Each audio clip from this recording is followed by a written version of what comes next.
ಎಲ್ಲರಿಗೂ ನಮಸ್ಕಾರ ವೀಕ್ಷಕರೇ. ಮೇ 1ನೇ ತಾರೀಕು ಬಹಳ ಶಕ್ತಿಶಾಲಿಯಾಗಿರುವಂತಹ ಹುಣ್ಣಿಮೆ. ಈ ಒಂದು ಹುಣ್ಣಿಮೆಯ ದಿನ ಈ ರಾಶಿಯವರಿಗೆ ಅದೃಷ್ಟ ಸಂಪೂರ್ಣವಾಗಿ ಜೊತೆಯಾಗಿ ನಿಂತು ಇವರ ಕೆಲಸಗಳಿಗೆ ಸಹಾಯ ಮಾಡುತ್ತೆ. ನಿಂತಹ ಅರ್ಧಕ್ಕೆ ಕೆಲಸಗಳು ಪುನಃ ಪ್ರಾರಂಭವಾಗುತ್ತೆ. ಯಾವುದೇ ಕೆಲಸ ಕಾರ್ಯ ವ್ಯಾಪಾರ ವ್ಯವಹಾರದಲ್ಲಿ ಇರ್ತಕ್ಕಂತಹ ಗೊಂದಲಗಳು ಕಷ್ಟಗಳು ದೂರವಾಗಿ ಈ ರಾಶಿ ಚಕ್ರದವರಿಗೆ ಅದ್ಭುತವಾದ ಸಮಯ ಶುರುವಾಗ್ತಾ ಇದೆ. ಎಲ್ಲ ಕಷ್ಟಗಳಿಂದ ಪರಿಹಾರ ನೆಮ್ಮದಿಯನ್ನು ಕಂಡುಕೊಳ್ಳುವಂತಹ ಈ ರಾಶಿಯವರಿಗೆ ಇದೇ ಒಂದು ಮೇ 1ನೇ ತಾರೀಕಿನ ವಿಶೇಷವಾದ ಶಕ್ತಿಶಾಲಿಯಾಗಿರುವಂತಹ ಹುಣ್ಣಿಮೆಯ ನಂತರ ಮಣ್ಣು ಮುಟ್ಟಿದರೂ ಕೂಡ ಚಿನ್ನವಾಗುವಂತಹ ವಿಶೇಷವಾದ ಸಂದರ್ಭ ಶುರುವಾಗ್ತಾ ಇರೋದ್ರಿಂದ ಇವರು ಅದೃಷ್ಟವಂತರು ಮತ್ತು ಎಲ್ಲವನ್ನ ಪಡೆದುಕೊಳ್ಳೋಕೆ ಅರ್ಹರಾಗಿರ್ತಾರೆ. ಹಾಗಾದರೆ ಯಾವ ರಾಶಿಯವರು ಹೆಚ್ಚಿನ ಒಂದು ಲಾಭವನ್ನು ಬರಮಾಡ್ಕೊಳ್ತಾರೆ, ಯಾವೆಲ್ಲ ರೀತಿ ಕಷ್ಟಗಳಿಂದ ಪರಿಹಾರ ಸುಲಭವಾಗಿ ಸಿಗುತ್ತೆ, ಎಲ್ಲ ರೀತಿಯ ಸಂಪೂರ್ಣವಾದ ವಿಶೇಷವಾದ ಮಾಹಿತಿಯನ್ನು ನೋಡ್ತಾ ಹೋಗೋಣ.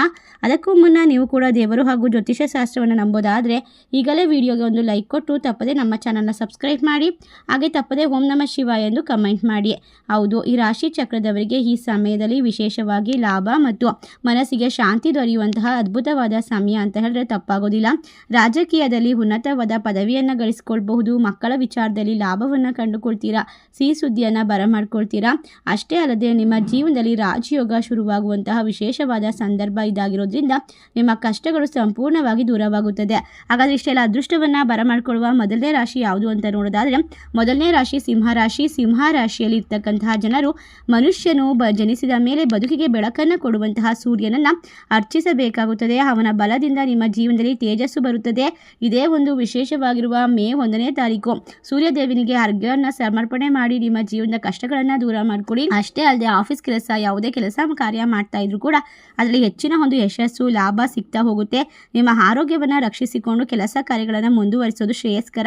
ಸಂಪಾದನೆ ಮಾಡಬಹುದು, ಆದರೆ ಹೆಚ್ಚಿನ ಒಂದು ಧನ ಸಂಪತ್ತನ್ನು ಸೃಷ್ಟಿ ಮಾಡ್ಕೊಳ್ಳೋಕ್ಕೆ ಈ ಒಂದು ಹುಣ್ಣಿಮೆಯ ದಿನ ಲಕ್ಷ್ಮೀ ದೇವಿಯ ಆರಾಧನೆ, ಮಹಾಶಿವನಿಗೆ ಪೂಜೆ ಎಲ್ಲವನ್ನ ಕೂಡ ಸಮರ್ಪಣೆ ಮಾಡಬೇಕು. ಧ್ಯಾನ ಯೋಗ ಜಪ ತಪ ಮಾಡೋದ್ರಿಂದ ಮನಸ್ಸಿಗೆ ಶಾಂತಿ ನೆಮ್ಮದಿ ಆತಂಕ ಗೊಂದಲಗಳಿಂದ ಪರಿಹಾರ ಸುಲಭವಾಗಿ ಸಿಗ್ತಾ ಹೋಗುತ್ತೆ.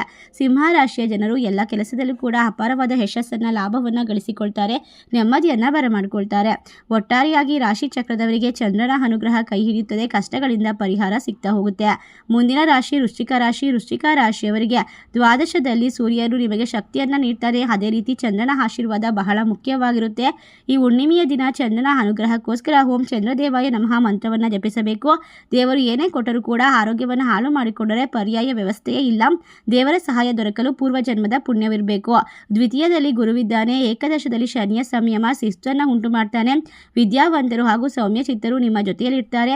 ಇನ್ನು ಮುಂದಿನ ಹಲವಾರು ವರ್ಷಗಳವರೆಗೂ ನಿಮ್ಮ ಬದುಕನ್ನು ಗುರಿಯಾಗಿಸಿ ನಿಮ್ಮನ್ನು ಮುನ್ನಡೆಸುವಂತಹ ವಿಶೇಷವಾದ ಜನರ ಜೊತೆ ಭೇಟಿಯಾಗ್ತೀರಾ. ನಿಮ್ಮ ಕಷ್ಟಗಳಿಂದ ಪರಿಹಾರವನ್ನು ಕಂಡುಕೊಳ್ತೀರಾ. ನಿಮ್ಮ ಸ್ವಂತ ಮನೆಯಲ್ಲಿ ಶ್ರದ್ಧಾ ಭಕ್ತಿಯಿಂದ ಪೂಜೆ ಮಾಡಿ ದೇವರ ಅನುಗ್ರಹಕ್ಕೆ ಪಾತ್ರರಾಗಿ ಎಲ್ಲ ಕಷ್ಟಗಳನ್ನು ದೂರ ಮಾಡ್ಕೊಳ್ಳಿ. ಗುರುವಿನ ಆಶೀರ್ವಾದವನ್ನು ಪಡೆದುಕೊಳ್ಳಿ. ಈ ಶಕ್ತಿಶಾಲಿ ಹುಣ್ಣಿಮೆ ನಿಮ್ಮ ಜೀವನಕ್ಕೆ ದೊಡ್ಡ ಬೆಳಕು ಮತ್ತು ಆಶೀರ್ವಾದ ಮತ್ತು ದಯೆಯನ್ನು ಸೃಷ್ಟಿ ಮಾಡಿಕೊಡುತ್ತೆ.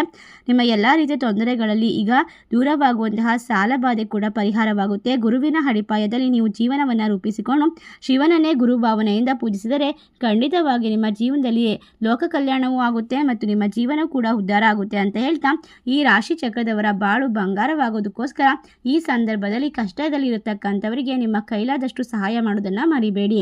ಮುಂದಿನ ರಾಶಿ ಕಟಕ ರಾಶಿ. ಕಟಕ ರಾಶಿಯಲ್ಲಿ ಇರ್ತಕ್ಕಂಥವರಿಗೆ ಈ ಸಂದರ್ಭದಲ್ಲಿ ನಿಮ್ಮ ಜೀವನದಲ್ಲಿ ಕಷ್ಟಪಡಬೇಕಾದ ಅಗತ್ಯವಿಲ್ಲ. ನಿಮ್ಮ ಹಿಂದೆಯೇ ಶತ್ರುಗಳಿರ್ತಾರೆ, ಅವರಿಂದ ಎಚ್ಚರಿಕೆಯಿಂದ ಇರಬೇಕು. ಗುರುವು ನಿಮ್ಮ ರಾಶಿಗೆ ಬಂದಾಗ ಜೀವನೋಪಾಯ ಆರೋಗ್ಯವನ್ನು ಅರಸಿ ಹೋಗ್ತಾನೆ. ಆದ್ದರಿಂದ ಈ ಸಂದರ್ಭದಲ್ಲಿ ಮೇ 1ನೇ ತಾರೀಕು ಶಕ್ತಿಶಾಲಿ ಹುಣ್ಣಿಮೆ. ಚಂದ್ರನ ಅನುಗ್ರಹ ದೇವರ ಆಶೀರ್ವಾದ ನಿಮ್ಮ ಕೈ ಹಿಡಿಯುತ್ತದೆ. ಕಷ್ಟಗಳಿಂದ ಪರಿಹಾರ ಸುಲಭವಾಗಿ ಸಿಗುತ್ತೆ. ಯಾವುದೇ ಕೆಲಸ ಕಾರ್ಯ ಮಾಡಿದ್ರೂ ಕೂಡ ಮನಸ್ಸಿನಲ್ಲಿ ಶ್ರದ್ಧಾ ಭಕ್ತಿಯನ್ನು ಇಟ್ಕೊಳ್ಬೇಕು.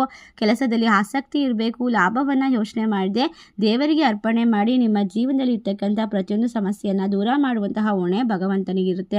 ಇಷ್ಟೆಲ್ಲ ಅದೃಷ್ಟವನ್ನು ಈ ರಾಶಿ ಚಕ್ರದವರು ಬರಮಾಡ್ಕೊಳ್ತಾರೆ ಅಂತ ಹೇಳ್ಬಿಟ್ಟು ಮುಖದ ಮೇಲೆ ನಗುವು ಯಾವಾಗಲೂ ಮನಸ್ಸಿಗೆ ಅಪಾರವಾದ ಸಂತೋಷವನ್ನು ಕೊಡುತ್ತದೆ. ಮುಂದಿನ ರಾಶಿ ತುಲಾರಾಶಿ. ತುಲಾರಾಶಿಯಲ್ಲಿರ್ತಕ್ಕಂಥವರಿಗೆ ಭಗವಂತನು ನಿಮ್ಮನ್ನು ಮೆಚ್ಚಿ ಶ್ರೇಯತ್ತು ಮತ್ತು ಯಶಸ್ಸನ್ನು ನೀಡುತ್ತಿರುವಾಗ ಬೇರೆಯವರನ್ನ ಏನೂ ಕೇಳುವ ಅಗತ್ಯವಿಲ್ಲ. ಭಗವಂತ ನಿಮಗೆ ಸಕಲ ಸೌಭಾಗ್ಯವನ್ನು ನೀಡಿ ಹರಿಸುತ್ತಾನೆ. ನಿಮ್ಮ ಮನದಾಳದಲ್ಲಿ ಸದಾ ದೇವರ ಪ್ರಾರ್ಥನೆ ಇರಬೇಕು. ಖಂಡಿತವಾಗಿ ಈ ಒಂದು ಹುಣ್ಣಿಮೆ ನಿಮ್ಮ ಜೀವನಕ್ಕೆ, ನಿಮ್ಮ ಬಾಳಿಗೆ ಬೆಳಕನ್ನು ತಂದುಕೊಡುತ್ತೆ ಮತ್ತು ಬದಲಾವಣೆಯನ್ನು ತಂದುಕೊಡುತ್ತೆ ಅಂತ ಹೇಳಿದ್ರೆ ಅನಿರೀಕ್ಷಿತವಾದ ಘಟನೆಗಳು ನಿಮ್ಮ ಜೀವನದಲ್ಲಿ ನಡೀತಾ ಹೋಗುತ್ತೆ. ಯಾವುದೇ ಕೆಲಸ ಮಾಡಿದರೂ ಕೂಡ ಮುಖದಲ್ಲಿ ಮಂದಹಾಸ, ಕಣ್ಣಿನಲ್ಲಿ ಹೊಳಪು ಹಾಗೂ ಆತ್ಮವಿಶ್ವಾಸದಲ್ಲಿ ಶುದ್ಧತೆಯನ್ನು ಇಟ್ಕೊಳ್ಬೇಕು. ಪ್ರಾರ್ಥನೆಯಲ್ಲಿ ಏಕಾಗ್ರತೆ ಮತ್ತು ಭಕ್ತಿ ಇದ್ದರೆ ಯಾವುದನ್ನು ಬೇಕಾದರೂ ಸಾಧಿಸಬಹುದು. ಈ ಸಂದರ್ಭ ಶನಿಯು ನಿಮಗೆ ಸಂಪತ್ತನ್ನು ನೀಡಿ ಕಷ್ಟಗಳನ್ನು ನೀಗಿಸ್ತಾನೆ. ಪ್ರಸ್ತುತ ಗುರು ದೃಷ್ಟಿ ಸ್ವಲ್ಪ ಕಡಿಮೆ ಇರೋದ್ರಿಂದ ಸದ್ಗುರು ಸಾಯಿನಾಥನ ಪೂಜೆಯನ್ನು ಕೂಡ ಮಾಡಬೇಕಾಗಿ ಬರುತ್ತದೆ. ಈ ರಾಶಿ ಚಕ್ರದವರ ಜೀವನ ಇನ್ನು ಮುಂದೆ ವಿಶೇಷವಾಗಿ ತೃಪ್ತಿ ಮತ್ತು ದೃಢವಾದ ಭಕ್ತಿ ಮತ್ತು ಭಗವಂತನಲ್ಲಿ ವಿಶ್ವಾಸವನ್ನು ಇಟ್ಕೊಳ್ಬೇಕು. ಸಕಾಲಕ್ಕೆ ಮಳೆ ಬಾರದಿದ್ದರೆ ಆಹಾರ ಪದಾರ್ಥಗಳ ಬೆಲೆ ಹೇಗೆ ಏರಿಕೆಯಾಗುತ್ತದೋ ಅದೇ ರೀತಿ ಭೂಮಿ ಒಣಗುತ್ತದೆ. ಆ ಮಳೆಯಂತೆ ನಿಮ್ಮ ಆತ್ಮದಿಂದ ಹರಿಯುವಂತಹ ಭಕ್ತಿಯು ಭಗವಂತನ ಪಾದವನ್ನು ತಲುಪಬೇಕು. ದೃಢವಾದ ಭಕ್ತಿ ಭಗವಂತನನ್ನ ನಿಮ್ಮ ಜೀವನದಲ್ಲಿ ಅತ್ಯುತ್ತಮ ಸ್ನೇಹಿತನನ್ನಾಗಿ ಮಾಡಿಸ್ತಾ ಹೋಗುತ್ತೆ. ಇದರಿಂದಾಗಿ ನಿಮ್ಮ ವಿಧವಾಗಿರುವಂತಹ ಯಾವುದೇ ಸಕಲ ದೋಷಗಳಿದ್ರೂ ಕೂಡ ಎಲ್ಲವೂ ಇದರಿಂದ ಪಾರಾಗಿ ಉತ್ತಮ ಫಲಿತಾಂಶವನ್ನು ಜೀವನದಲ್ಲಿ ಪಡೆದುಕೊಳ್ಳಬಹುದು. ನಿಮ್ಮ ಪಂಚಮ ಸ್ಥಾನಕ್ಕೆ ಗುರು ಬರ್ತಾನೆ. ಆ ಗುರುವೇ ನಿಮಗೆ ಶ್ರೇಯಸ್ಸನ್ನು ತಂದುಕೊಡ್ತಾನೆ. ಒಟ್ಟಾರೆಯಾಗಿ ಮೇ 1ನೇ ತಾರೀಕು 2026 ನಿಮ್ಮ ಜೀವನದಲ್ಲಿ ಅದ್ಭುತವಾದ ಸಮಯ. ಕಷ್ಟಗಳನ್ನು ದೂರ ಮಾಡುತ್ತೆ, ನೆಮ್ಮದಿಯನ್ನು ಸೃಷ್ಟಿ ಮಾಡಿಕೊಡುತ್ತೆ.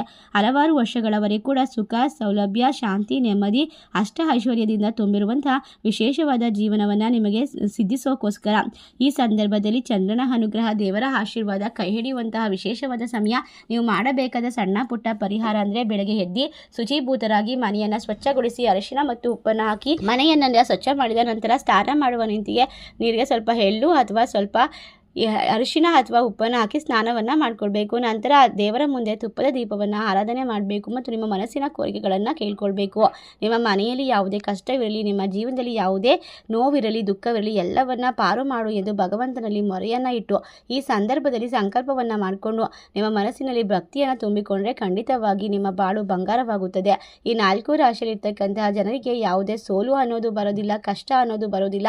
ಎಲ್ಲ ಕಷ್ಟಗಳು, ಸೋಲುಗಳಿಗೆ ಸಂಪೂರ್ಣವಾಗಿ ಪರಿಹಾರ ಅನ್ನೋದನ್ನು ಸುಲಭವಾಗಿ ಪಡೆದುಕೊಳ್ಳೋಕ್ಕೋಸ್ಕರ ಓಂ ನಮೋ ಭಗವತೆ ವಾಸುದೇವಾಯ ನಮಃ ಮಂತ್ರವನ್ನು 108 ಬಾರಿ ಜಪಿಸಬೇಕು. ಮತ್ತು ಶ್ರೀ ಕನಕದಾರ ಸ್ತೋತ್ರವನ್ನು ಪಠನೆ ಮಾಡಿ ವಿಷ್ಣು ಸಹಸ್ರನಾಮವನ್ನು ಕೇಳಿ. ಈ ದಿನ ನಿಮ್ಮ ಬಾಳು ಬಂಗಾರವಾಗೋದ್ರಲ್ಲಿ ಯಾವುದೇ ಸಂಶಯವಿಲ್ಲ. ಇನ್ನು ಮುಂದಿನ ಹಲವಾರು ವರ್ಷಗಳವರೆಗೂ ಕೂಡ ನೀವು ನೆಮ್ಮದಿಯನ್ನು ಕಂಡುಕೊಳ್ತೀರಾ. ಇಷ್ಟೆಲ್ಲ ಅದೃಷ್ಟವನ್ನು ಬರಮಾಡಿಕೊಳ್ಳುವಂತಹ ಈ 4 ರಾಶಿಗಳಲ್ಲಿ ನಿಮ್ಮ ರಾಶಿ ಇದ್ದರೂ ಇಲ್ಲದಿದ್ದರೂ ಭಕ್ತಿಯಿಂದ ನಿಮ್ಮ ಇಷ್ಟ ದೇವರ ಹೆಸರನ್ನ ಕಮೆಂಟ್ ಮಾಡಿ. ತಪ್ಪದೆ ನಮ್ಮ ಚಾನಲ್ಗೆ ಸಬ್ಸ್ಕ್ರೈಬ್ ಮಾಡಿ. ಸರ್ವೇ ಜನ ಸುಖಿನೋ ಭವಂತು. ಧನ್ಯವಾದಗಳು.